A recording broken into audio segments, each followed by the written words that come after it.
Assalamualaikum warahmatullahi wabarakatuh. Selamat pagi. Kali ini Bu Yunita akan menjelaskan tentang arti penting Undang-Undang Dasar Negara Republik Indonesia tahun 1945 bagi bangsa dan negara Indonesia.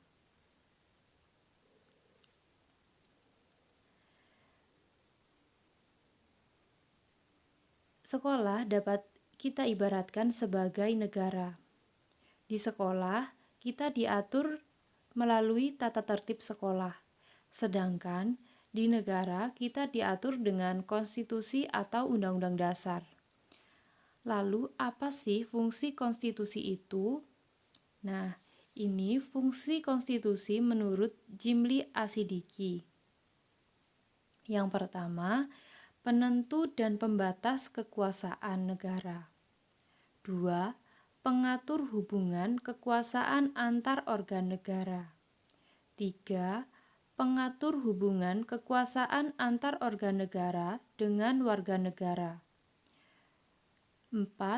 Pemberi atau sumber legitimasi terhadap kekuasaan negara ataupun kegiatan penyelenggaraan kekuasaan negara. 5. Penyalur atau pengalih kewenangan dari sumber kekuasaan yang asli, yaitu rakyat, kepada organ negara. 6. Simbolik sebagai pemersatu. 7. Simbolik sebagai rujukan identitas dan keagungan kebangsaan. 8. Simbolik sebagai pusat upacara. 9.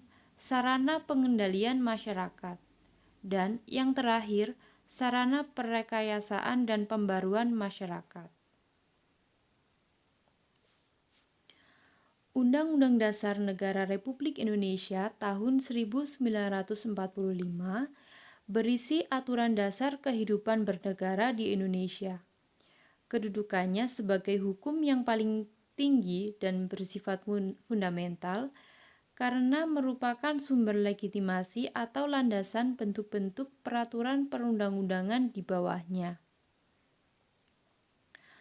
Sesuai dengan prinsip hukum yang berlaku universal, maka semua peraturan perundang-undangan yang berlaku di Indonesia tidak boleh bertentangan dan harus berpedoman pada Undang-Undang Dasar Negara Republik Indonesia tahun 1945. Sebagai warga negara Indonesia, tentu kita harus patuh pada ketentuan yang terdapat dalam Undang-Undang Dasar Negara Republik Indonesia tahun 1945. Kepatuhan warga negara terhadap Undang-Undang Dasar Negara Republik Indonesia tahun 1945 akan mengarahkan kita pada kehidupan yang tertib dan teratur.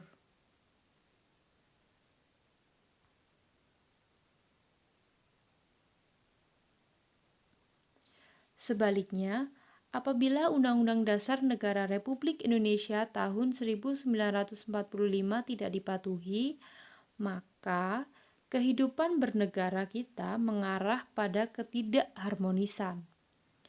Akibatnya, kita terjadi perang saudara. Lalu siapa yang dirugikan?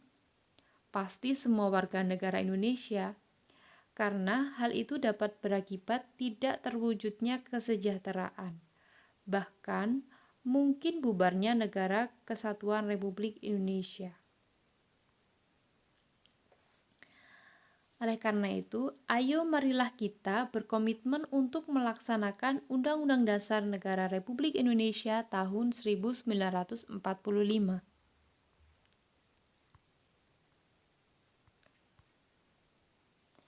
Terima kasih, sampai di sini penjelasan materi pada pagi hari ini. Ada kurang lebihnya mohon maaf, sampai ketemu di lain waktu. Wassalamualaikum warahmatullahi wabarakatuh.